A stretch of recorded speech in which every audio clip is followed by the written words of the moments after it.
मैं हूं आपके साथ मोनिका गुप्ता और आप देख रहे हैं हर खबर। बुलेटिन की शुरुआत करेंगे खास खबरों के साथ। वित्त मंत्री निर्मला सीतारमण ने संसद में 2022 का आम बजट पेश किया। बजट में पीएम गति शक्ति मास्टर प्लान का जिक्र किया गया। निर्मला सीतारमण ने कहा कि बजट में सभी वर्गों का ध्यान रखा गया है। वित्त मंत्री ने बताया कि एमएसपी पर किसानों से रिकॉर्ड खरीदी की गई। साथ ही उन्होंने कहा कि क्रिप्टो करेंसी से इनकम पर 30% टैक्स लिया जाएगा। The procurement of wheat in Rabi 21-22 and the estimated procurement of paddy in Kharif 21-22 will cover 1,208 lakh metric tons of wheat and paddy from 163 lakh farmers and 2.37 lakh crores will be the direct payment of MSP value to their accounts. Chemical-free natural farming will be promoted throughout the country with a focus on farmers' lands in 5-kilometer wide corridors along the river Ganga at the first stage. 2023 has been announced as the International Year of Millets. Support will be provided for post-harvest value addition, enhancing domestic consumption, and for branding millet products nationally and internationally. Drawing wisdom from our ancient texts, we continue on the path to progress. The proposals in this budget, while continuing with our declared policy of stable and predictable tax regime, intend to bring more reforms that will take ahead our vision to establish a trustworthy tax regime. This will further simplify the tax system, promote voluntary compliance by taxpayers, and reduce litigation. Introducing new updated return. India is growing at an accelerated pace and people are undertaking multiple financial transactions. The Income Tax Department has established a robust framework of reporting of taxpayers' transactions. In this context, some taxpayers may realize that they have committed omissions or mistakes in correctly estimating their income for tax payment. To provide an opportunity to correct such errors, I am proposing a new provision permitting taxpayers to file an updated return on payment of additional tax. This updated return can be filed within 2 years from the end of the relevant assessment year. At present, the central government contributes 14% of the salary of its employee to the National Pension System, NPS, Tier 1. This is allowed as a deduction in computing the income of the employee. However, such deduction is allowed only to the extent of 10% of the salary in case of employees of the state governments. To provide equal treatment to both central and state government employees, I propose to increase the tax deduction limit from 10% to 14% on employers' contribution to the MPS account of state government employees as well. This would help in enhancing the social security benefits of the state government employees and bring them at par with central government employees. Scheme for taxation of virtual digital assets. There has been a phenomenal increase in transaction in virtual digital assets. The magnitude and frequency of these transactions have made it imperative to provide for a specific tax regime. Accordingly, for the taxation of virtual digital assets, I propose to provide that any income from transfer of any virtual digital asset shall be taxed at the rate of 30%, 30%. No deduction in respect of any expenditure or allowance shall be allowed while computing such income except cost of acquisition. Further, loss from transfer of virtual digital asset cannot be set off against any other income. तो लगातार प्रतिक्रियाएं आ रही हैं tax को लेकर और बेरोजगारी को लेकर। कई सारे यहां पर ऐलान किए गए हैं। मैं चंडीगढ़ बीजेपी के पूर्व अध्यक्ष संजय टंडन से बजट को लेकर खास बातचीत की पंजाब से हमारे ब्यूरो हेड स्वर्णजीत सिंह ने। संजय टंडन ने क्या कुछ कहा, आपको सुनाते हैं।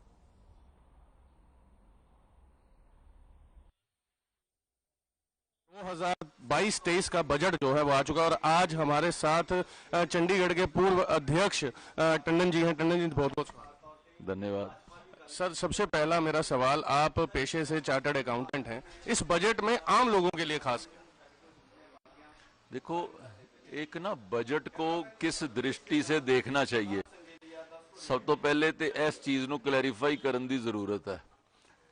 ਇੱਕ ਬਜਟ ਦਾ ਕੀ ਕੰਮ ਹੁੰਦਾ ਹੈ? ਬਜਟ ਦੇ ਉੱਤੇ ਨਾ ਲੋਕ ਇਹ ਬਣਾ ਕੇ ਰੱਖਦੇ ਆ, ਅੱਛਾ ਯਾਰ ਮੈਨੂੰ ਕੀ ਮਿਲਿਆ, ਤੈਨੂੰ ਕੀ ਮਿਲਿਆ, ਉਹਨੂੰ ਕੀ ਮਿਲਿਆ। ਇਹ ਸੋਚਣ ਦਾ ਕੰਮ ਨਹੀਂ ਹੈ।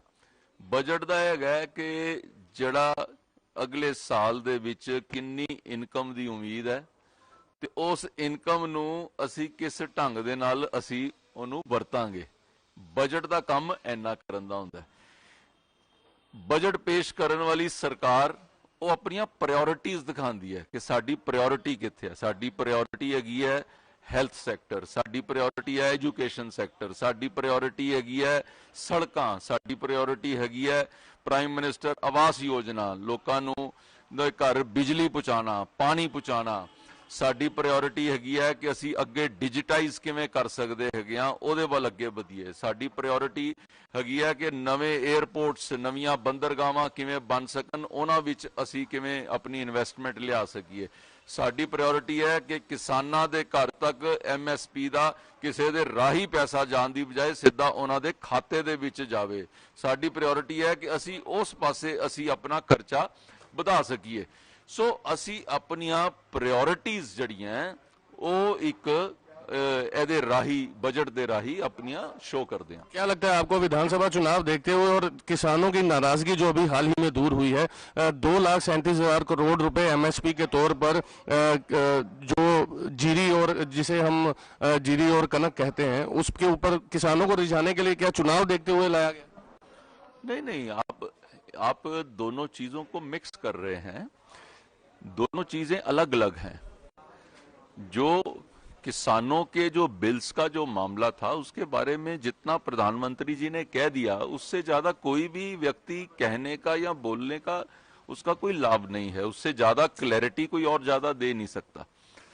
दूसरी चीज, पंजाब का कोई चुनाव के साथ उस फिगर जो हैगी है जो उसके साथ वाली कि जितना अमाउंट उसके अंदर 2,37,000 करोड़ की जैसे आपने बात करी, वो पिछले बजट से वो कितना बड़ा है। आप अगर उस फिगर को देखेंगे तो you will come to know कि हमारी प्रायोरिटी इस चीज में रही है कि MSP का बेसिक बजट बढ़े और दूसरा वो सीधा किसान के खाते में जाए।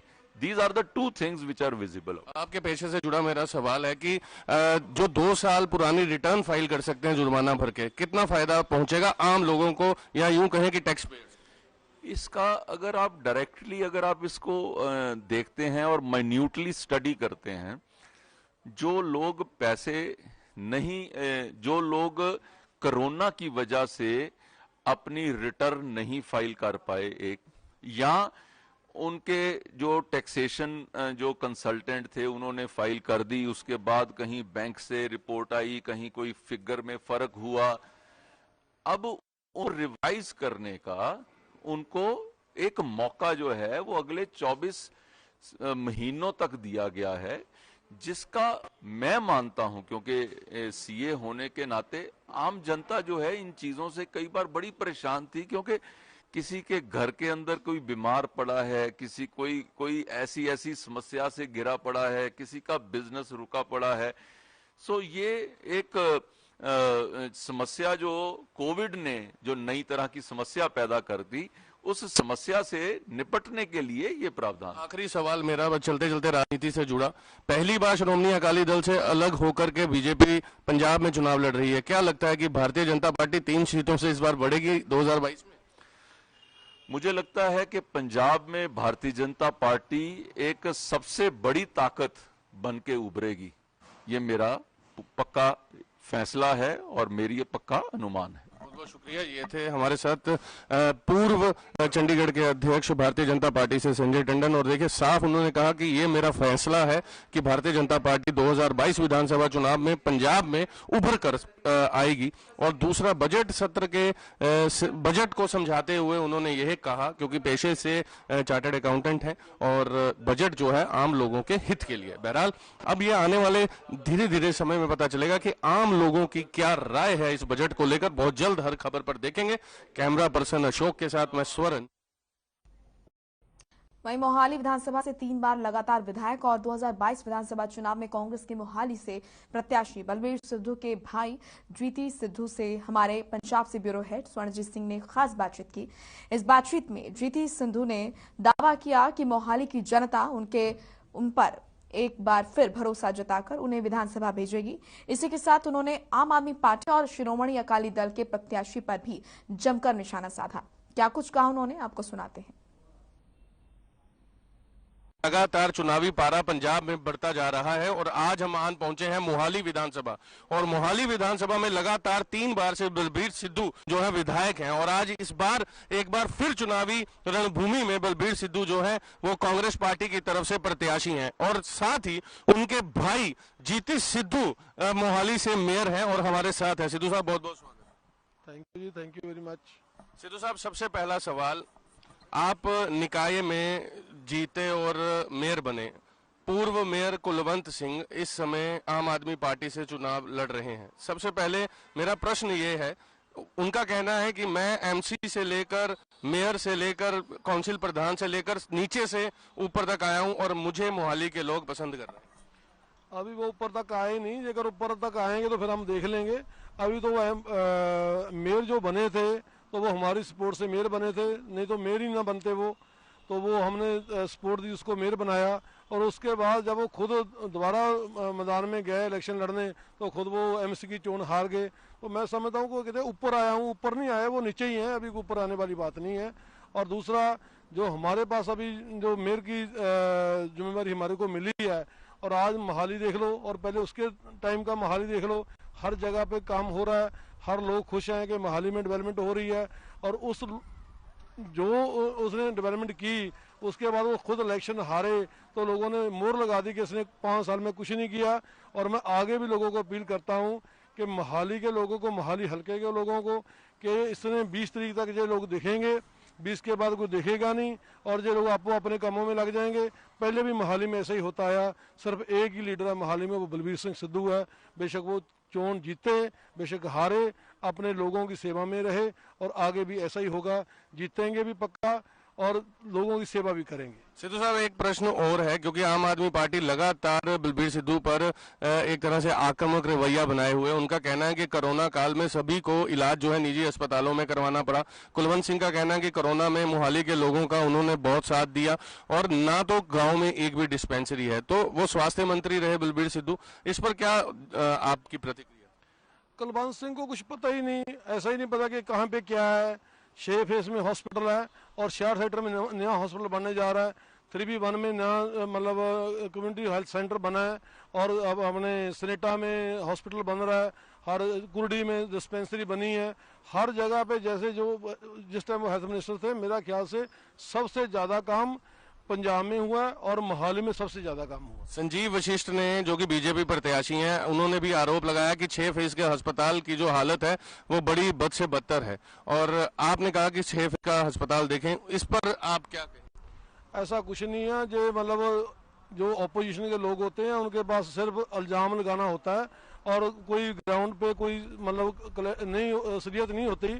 जो सब लोग आप लोग देख लेना, 10 मार्च को रिजल्ट आना है, 20 को वोटें डालनी है। ये जो संजीव वशिष्ठ हैं ये 5000 का आंकड़ा पार नहीं कर पाएंगे।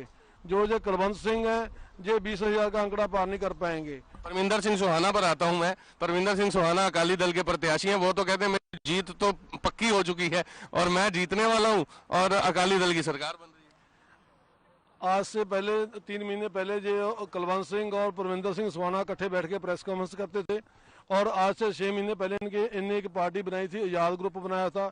उसमें ये इन दोनों ने पूरा जोर लगाया था पूरी मोहाली में। सिर्फ मेरे ख्याल 7 से 8 सीटें ये जीत पाए थे और हम 37 सीटें जीते थे मोहाली में एक ही पार्टी। और जिन्हें पूरा गठजोड़ कर लिया, आजाद ग्रुप इकट्ठा हो गया, अकाली ग्रुप इकट्ठा हो गया, तो आज ये सब ड्रामेबाजी कर रहे हैं। और वो अकाली दल से खड़ा हो गया, ये आम आदमी से खड़ा हो गया। ये आम आदमी है, 6-6 करोड़ की कर रहे हैं इसके पास, 20,000 करोड़ का मालिक है, 5-6 सेक्टर हैं इसके खुद के। और ये आज पार्टी ज्वाइन करता, कल इसको टिकट मिल जाती है। ये कहाँ की आम आदमी पार्टी है? ये सब ड्रामेबाजी है। दिल्ली वाले ठग यहाँ पे घूम रहे हैं। और यहाँ पे जो दिल्ली वाले ठग हैं, जो हमारे पंजाब के लोग पहले बोले वाले, पहले 17 में लूटने वो आए थे, ले गए लूट के, और अब 22 में फिर आ गए। और मैं समझता हूँ कि अब उन लोगों को समझ आ चुकी है, इन लोगों को मुंह नहीं लगाएगा। आज के हफ्ते 10 दिन बाद इनको लोग पत्थर मारेंगे, आपके सामने आ जाएगी ये बात।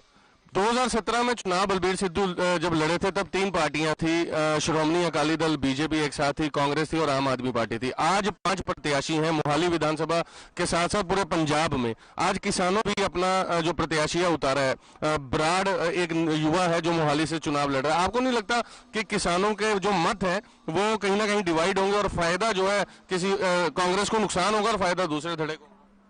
ऐसा कुछ नहीं। एक्चुअली वो जो किसानों की तरफ से, हम भी खुद किसान हैं, ऐसा नहीं है कि हम किसानों के खिलाफ हैं, बट जो कैंडिडेट वो खड़े हैं वो बाहर से आए हुए हैं, अभी उनकी लोकल जान पहचान यहाँ पे नहीं है। तो मैं समझता हूँ कि अगर कोई जो वोटें उनको डलेंगी तो मैं समझता हूँ कि कांग्रेस पार्टी को भी, सभी को ही, मतलब कांग्रेस पार्टी को ज्यादा फायदा होगा इसका। बलबीर सिद्धू जी से जब हमारी चर्चा हुई तो उन्होंने एक तरह से बहुत विकास कार्य जो है विधानसभा मोहाली के गिनवाए और साथ ही उन्होंने बताया कि चाहे मेडिकल क्षेत्र हो, लेकिन उन्होंने अपना स्वप्न बताया कि मैं एलोपैथी अस्पताल लाना चाहता हूं, आयुर्वेदिक अस्पताल लाना चाहता हूं, मेडिकल हब जो है वो बनाना चाहता हूं। लेकिन नवजोत सिंह सिद्धू सिलिकॉन वैली बनाना चाहते हैं मोहाली में। तो ये समीकरण कैसे बैठे? ऐसा कुछ नहीं, मतलब जो जैसे सिद्धू साहब डेवलपमेंट कर रहे हैं, उनकी जो सोच है वो डेवलपमेंट की सोच है। किस तरीके से भी करें, डेवलपमेंट होनी चाहिए। आज ये मोहाली नहीं है, ये गढ़गांव का दूसरा रूप है। मैं समझता हूँ कि जहाँ पे जो काम आज की डेट में हो रहे हैं और जैसे होने जा रहे हैं, तो मोहाली को आप आगे 2 साल बाद देखने आओगे तो मोहाली आपको मोहाली नहीं दिखेगी, ये गढ़गांव का दूसरा रूप दिखेगा। कितने मतों से आपको लगता है बलबीर सिद्धू इस बार चुनाव जीतने वाले? 50,000 से कम क्या जीतेंगे, 50,000 से जीतेंगे। बहुत बहुत शुक्रिया। ये थे हमारे साथ मोहाली के मेयर जीती सिद्धू। और अब आप ये देखिए कि डेवलपमेंट पर वोट डालने को मेयर साहब ने आग्रह किया अपने मतदाता को। अब ये देखने वाली बात है कि आने वाले विधानसभा चुनाव और 10 मार्च को नतीजे आने और 20 फरवरी को वोटिंग होनी है। अब ये देखना होगा कि मतदाता आखिरकार क्या विकास को लेकर के मतदान करेंगे। बहरहाल हमारी नजर इस पर बनी हुई है। आप देखते रहे हर खबर। कैमरा पर्सन अशोक के साथ मैं स्वर्ण। तो वहीं यमुनानगर पहुंचे महामंडलेश्वर स्वामी ज्ञानानंद जी महाराज ने कहा कि 2 वर्ष के कोविड कार्यालय ने विश्व कार्यकाल जो रहा उसने विश्व को संकेत दिए कि ना तो विज्ञान ना ही राज्य सत्ता मुख्य है, बल्कि ईश्वरीय और अध्यात्म ही सर्वोपरि है। उसे साथ लेकर चलेंगे तो आगे बढ़ेंगे, सात्विक जीवन का लाभ भी मिलेगा। स्वामी ज्ञानानंद जी महाराज ने कहा कि अध्यात्म की नींव पक्की होनी चाहिए। अगर ये कच्ची हुई तो हालात इसी तरह के होते रहेंगे। मनोबल कमजोर हो जाए तो डिप्रेशन हो जाता है, जिसके बाद सुसाइड जैसे विचार आते हैं। उन्होंने कहा कि जियो गीता का सहारा लिया जाना चाहिए, जिसमें सभी समस्याओं का समाधान है। उन्होंने कहा कि श्री कृष्ण ने अर्जुन को भी डिप्रेशन से उभारा था। वस्तुतः बसंत पंचमी जो है, जहाँ एक ऋतु परिवर्तन का दिन है, एक नए अध्याय का सृजन होता है बसंत के साथ, मौसम के रूप में भी, प्रकृति के रूप में भी, वातावरण के रूप में भी और मानवीय प्रकृति के रूप में भी। वहीं साथ ही साथ बसंत पंचमी सरस्वती जी के अवतरण का दिवस भी है, सरस्वती जी के प्राकट्य का भी दिवस है बसंत पंचमी। और ऐसे में क्योंकि हरियाणा को सौभाग्य है आदि बद्री के रूप में सरस्वती की प्राकट्य स्थली। तो वहीं प्रदेश में कोरोना के मामलों में आई भारी गिरावट के बाद सरकार ने राज्य में स्कूलों को फिर से खोलने का फैसला किया है। 1 फरवरी से यानी कि आज से 10वीं से 12वीं तक के सभी स्कूल भी खोले गए। लेकिन स्कूल खोलने के बाद पहले दिन बेहद कम स्कूली बच्चे स्कूल पहुंचे, जिसके बाद बच्चों के माता पिता द्वारा अज्ञात पत्र दिखाए जाने के बाद ही स्कूल में जाने की अनुमति दी गई। साथ ही कोविड संबंधी नियमों का पालन करवाते हुए सभी छात्रों को कक्षाओं में भेजा गया। इसके बाद स्कूल के प्रिंसिपल ने सभी कक्षाओं में जाकर कोविड नियमों का पालन किया और यहां पर स्कूलों की तरफ से भी तैयारी पूरी देखी गई।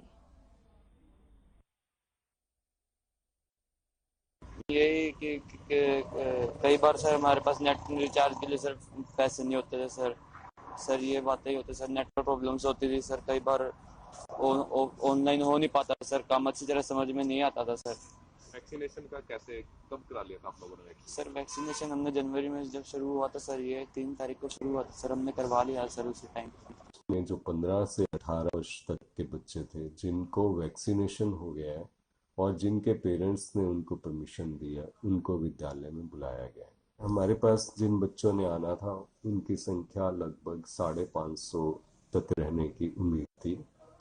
सरकार ने ये घोषणा की है कि आधे विद्यार्थी ही वहां पर आएंगे, तो 550 में से लगभग 250-300 बच्चों के आने की उम्मीद थी, लेकिन ठंड के कारण और पेरेंट्स की परमिशन ना होने के कारण हमारे विद्यालय में लगभग 150 विद्यार्थी बैठे हुए हैं, जिसका अभी हमने निरीक्षण। हरियाणा में लंबे अरसे बाद फिर से स्कूलों में रौनक लौटी है। हालांकि हाजिरी कम है, लेकिन इसके बावजूद विद्यार्थी उत्साहित हैं। यमुनानगर में 10वीं से 12वीं कक्षा के स्कूल खोलने पर विद्यार्थी स्कूल पहुंचे। वहीं स्कूल पहुंचे विद्यार्थियों ने स्कूल खोलने का स्वागत करते हुए कहा कि स्कूल में अच्छा लग रहा है और पढ़ाई भी अच्छे से हो रही है।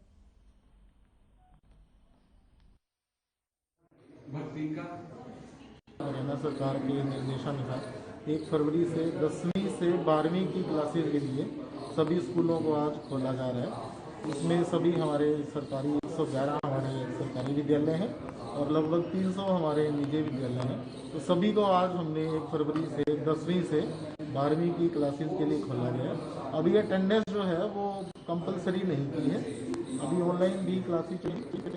क्योंकि एक धन की देवी उसका नाम रखा गया भक्ति। भक्ति का अपना जीवन कैसा था?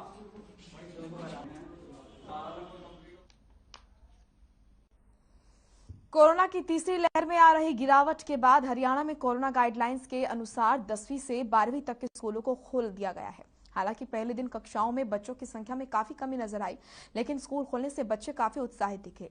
शिक्षा विभाग के आदेशों के बाद बच्चों को अभिभावकों की सहमति के बाद ही स्कूलों में प्रवेश दिया गया। रादौर के सरकारी स्कूल में भी आज बच्चों के हाथों को सैनिटाइज और उनका तापमान चेक करने के बाद ही एंट्री दी गई।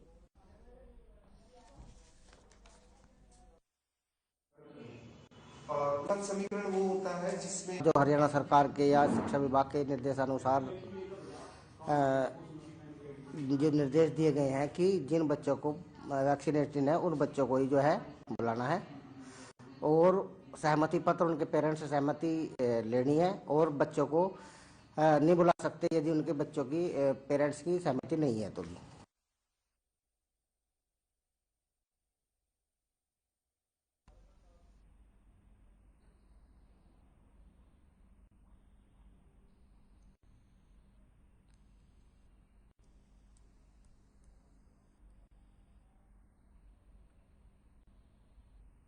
चलिए अब खबर हिसार से है, जहां सरकार ने कोरोना नियमों को देखते हुए 10वीं से 12वीं तक के स्कूल खोलने के आदेश जारी किए थे, लेकिन जिला हिसार के बिठमड़ा के ग्रामीणों ने शिक्षा के होते नुकसान को देखते हुए ग्रामीणों ने स्कूल में पहुंचकर पहली से 10वीं तक के स्कूल खुलवा दिए। इतना ही नहीं, बिठमड़ा गांव के कई लोग महिलाएं सहित स्कूल में पहुंचे और पहली से 10वीं तक के कक्षाएं लगाने के लिए बच्चों को स्कूल में भेजा गया।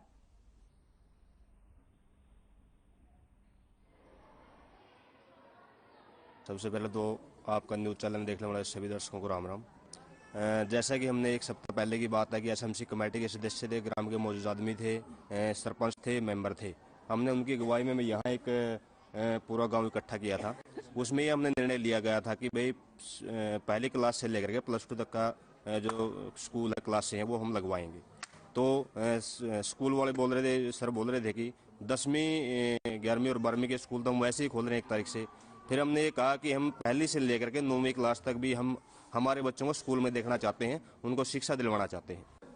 हमें शिक्षा विभाग से जो भी निर्देश या पत्र प्राप्त हुआ था, जिसमें 10वीं से 12वीं ही विद्यालय आज से खोले जाने थे, लेकिन पिछले कुछ दिनों से ग्रामीण और जो युवा हैं और जो एसएमसी हैं वो प्रयास रहता है कि हम पहली से हैं वो 12वीं तक विद्यालय खुलवाएंगे और बच्चों की पढ़ाई है वो सुचारू रूप से चले, इसके लिए प्रयास रहते। तो आज गणमान्य गांव के व्यक्तित्व हैं, एसएमसी के सदस्य हैं, ग्राम पंचायत के सदस्य हैं, उन्होंने आके है बच्चों को साथ ले। चलिए बुलेटिन में इतना ही। आप देखते रहिए हर खबर। नमस्कार।